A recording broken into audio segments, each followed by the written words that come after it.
A'udzu billahi minasyaitonir rajim. Bismillahirrahmanirrahim. Assalamualaikum warahmatullahi wabarakatuh. Bismillah wassalatu wassalamu ala sayyidina Rasulillah wa ala alihi wa sahbihi ala man ittaba'al huda. Amma ba'du, usikum wa nafsi bittaqwallah faqad fazal muttaqun. Alhamdulillah, kajian kita di subuh ini sampai ke surat Al-An'am 145. Jadi kemudian tadi diperjalan dengan surat lain yang mempertegas bahwasanya Nabi Muhammad SAW itu diberi kewenangan khusus oleh Allah Ta'ala untuk menghalalkan makanan-makanan yang bagus-bagus dan mengharamkan makanan yang khaba'ith yang jelek-jelek ya. Yuhillunahu ya, yuhillu lahumut thayyibat wa yuharrimu alaikumul khaba'ith. Kemudian begini, jadi ada nas dalam Al-Qur'anul Karim, ada nas yang termaktub dalam hadis-hadis Nabi, yang keduanya merupakan sumber hukum primer. Begini, ada lagi binatang binatang yang memang dianjurkan untuk disembelih, ada lagi yang tidak boleh disembelih, ada yang tidak boleh memakannya ya. Contohnya ada binatang namanya jallalah. Rasulullah SAW pernah menegaskan, Rasulullah SAW jadi ayar kibaha wa yashroba albaniha. Rasulullah pernah melarang menaiki jallalah. Apa jallalah? Jallalah itu adalah onta yang liar, Pak. Ya, dan melarangnya pula untuk memerah susunya. Kenapa? Karena binatang ini suka makan yang kotor-kotor. Jadi kotoran kambing dimakan, sapi termasuk ayam dikonsumsi, dan itu berpengaruh kepada komponen susu, kandungan susu yang diperah itu. Jadi ini luar biasa. Segala apa yang dilarang Nabi itu membawa manfaat bagi hidup dan kehidupan. Kemudian ada 4 binatang. Rasulullah SAW angkat li arba minad dawabih. Rasulullah pernah melarang ada 4 binatang yang melata di muka bumi ini untuk dibunuh. Satu itu semut namlah ya, semut. Jadi kalau semut itu jangan dibunuh tapi dihalau ya. Kemudian an-nakhlah itu lebah. Lebah ini termasuk hasyarat yang bermanfaat bagi hidup dan kehidupannya ya. Menghasilkan madu, menghasilkan nektar ya. Nektar itu bibit untuk membuat madu ya. Bahan baku madu dari nektar. Sedikit ini saya menguak dari ilmu entomologi. Entomologi itu ilmu yang berbicara tentang kehidupan serangga ya, termasuk lebah. Jadi lebah itu binatang yang sangat bermanfaat bagi manusia. Dia menghasilkan madu, menghasilkan royal jelly. Royal jelly itu makanan khusus, itu susu madu yang dipersembahkan kepada calon ratu dan ratu yang ada dalam sarang lebah. Kemudian ada lagi biwek malam lebah itu lilin, itu dihasilkan dari getah-getah pohon ya, sekaligus untuk membangun sarangnya. Kemudian ada satu lagi epitoksin, racun lebah itu juga bermanfaat karena untuk dalam buku Ibnu Sina Avicenna, judulnya Al-Qanun fit Tibbi atau Canon of Medicine. Buku ini menjadi referensi ilmu kedokteran yang diajarkan di hampir seluruh universitas Eropa sampai abad ke-17. Jadi sengatan lebah itu tidak boleh 1-2. Artinya apa? Biasanya untuk penyembuhan non medis itu sengatan lebah itu ditempel pada kulit, lalu sengatan lengket itu bisa menyembuhkan berbagai macam penyakit ya, terkait dengan sirkulasi darah. Tetapi kalau lebih misalnya 3-4 ekor itu berbahaya, bisa menyebabkan adanya paralisa pernapasan pernapasan, artinya gangguan napas sehingga orang itu bisa mati lemas. Ini luar biasa. Jadi kemudian ada lagi yang tidak boleh dibunuh, itu burung suradi dan hudhud. Dalam tinjauan ornitologi, ini kalau kita bicara burung, mungkin Bapak suka pelihara burung ya, ada yang hobi pelihara burung. Itu ada satu ilmu, disiplin ilmu khusus namanya ornitologi. Ornitologi ini ilmu yang mempelajari tentang klasifikasi burung, mulai dari kerajaan burung, jenis-jenisnya, penyebarannya yang terdapat di dunia, dari burung terkecil sampai burung terbesar. Burung terkecil itu namanya kolibri, itu hanya 2, sekian senti, sekian inci ya, burung terkecil. Tapi burung ini istimewa, punya paruh panjang sehingga dia suka mengambil nektar gitu.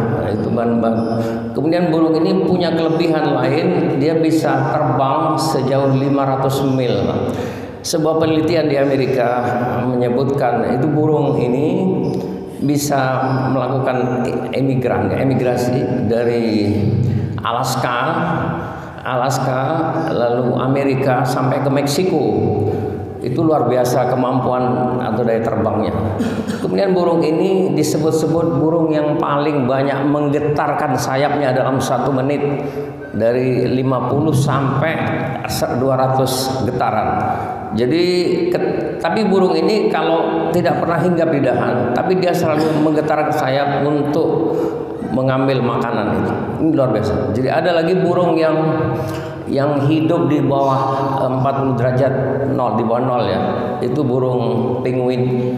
Nah, anehnya lagi burung penguin ini burung yang bertelur itu betina, tapi yang mengerami pejantan.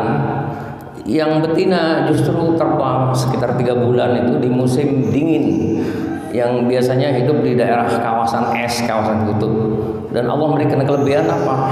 Di kulitnya tebal, lemaknya banyak, sehingga dengan selama 3 bulan itu dia mengerami. Itulah yang disebut dengan masa hibrasi dalam tinjauan biologi.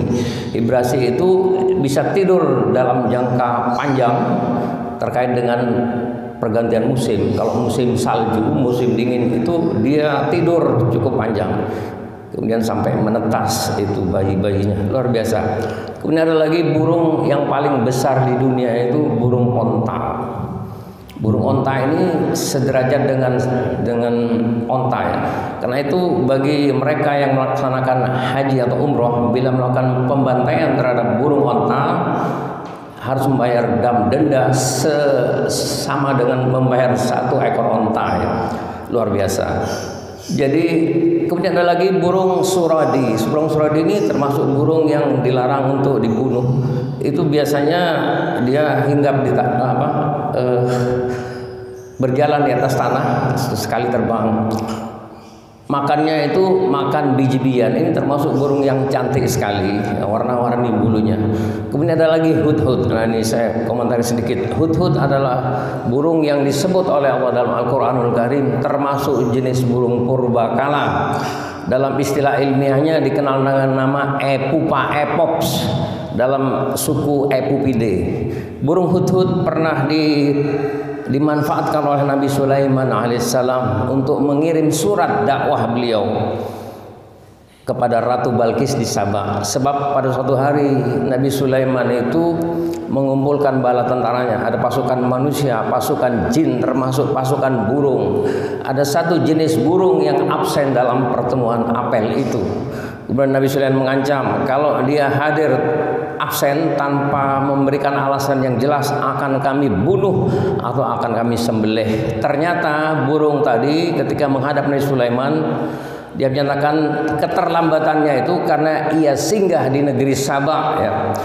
Karena di sana ada satu kerajaan besar dipimpin oleh seorang ratu namanya Ratu Balkis, dan rakyatnya menyembah matahari.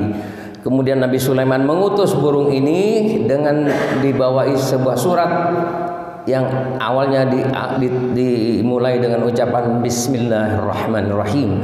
Maka dari itu dalam Al-Quran, innahu min, diabadikan oleh Allah dalam Al-Quran Al-Karim, innahu min Sulaimanah wa innahu bismillahirrahmanirrahim.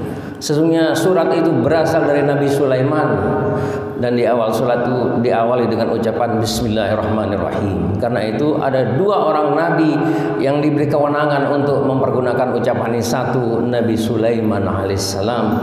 Yang kedua, Nabi Muhammad sallallahu alaihi wasallam. Kemudian julukannya, jadi burung itu juga punya julukan. Burung itu disebut Abul Akhbar. Abul Ahbar karena dia suka mengabarkan kabar baik yang berasal dari Nabi Sulaiman alaihissalam. Disebut Abul Ibad, hamba yang selalu taat, jadi taat kepada perintah Nabi Sulaiman alaihissalam. Abul Ahbar, Abu Sajjad ya. Sajjad itu tunduk dan patuh atas titah atau perintah Nabi Sulaiman alaihissalam. Itu namanya laqab, julukan-julukan terhadap burung hudhud. Dan burung hudhud ini sampai detik ini masih ada. Kemudian ada lagi burung ababil. Burung ababil ini kalau di Indonesia tidak ada burung ini. Ini termasuk burung yang sangat langka di dunia, tetapi ada di Palestina. Waktu salah satu anggota Mercy, itu orang-orang sukarelawan yang bertugas untuk mengobati orang-orang yang terluka di medan perang ya, itu pernah memamerkan itu burung hudhud ditangkap kemudian dilepas di bumi Palestina. Jadi masih ada itu yang diabadikan oleh Al-Quran, burung yang berjasa membawa batu-batu dari Raqqa untuk dilemparkan kepada pasukan gajah ya, sehingga mereka mati semua. Dan diabadikan oleh Al-Quran Al-Karim, alam taro kaifa rabbuka ashabil fil alam yaj'al kaidahum fit tadlili wa arsala alaihim tayran ababil tarmihim bihijaratin min sijil faja'alahum ka'asfin ma'kul. Kemudian tadi ada binatang-binatang yang boleh dibunuh seperti akrab. Akrab itu kalajengking. Kalajengking ini biasanya menghuni di lubang-lubang sawah. Kita dulu masa kecil sering mancing itu akrab itu dengan pakai itu tali janur. Jadi apa lasapulidi kemudian diciret ya. Dari itu luar biasa itu. Yang warnanya hijau kehitam-hitaman. Kemudian lagi haya itu ular. Ular itu sebenarnya ada ular yang berbisa, yang tidak berbisa. Yang berbisa ini itu racun ya. Biasanya kalau untuk seperti king cobra itu yang diserang biasanya ini ujung mata sama ini jari-jari. Itu berbahaya racunnya karena dalam perhitungan menit detik orang bisa mati lemas keracunan. Jadi ini binatang-binatang yang boleh untuk dibunuh, termasuk tikus itu boleh dibunuh, tidak berdosa ya. Jadi itu hal yang kami sampaikan terkait dengan hadis-hadis Rasulullah SAW. Kemudian ada lagi faros. Faros itu kuda betina. Itu boleh karena ketika Nabi di Madinah itu naharna ala ahdi Rasulullah SAW farosan ya. Wa nahnu bil madinati ya. Akalnahu, kami di masa Rasul masih hidup ketika berada di Madinah pernah menyembelih faros. Faros itu kuda betina dan kami memakannya. Dagingnya boleh dimakan dan halal ya. Kemudian ada kuda itu macam-macam, ada faros, kuda betina. Kalau kuda jantan namanya alison. Kalau perpaduan kuda jantan ya, jadi ada namanya himar. Himar itu himar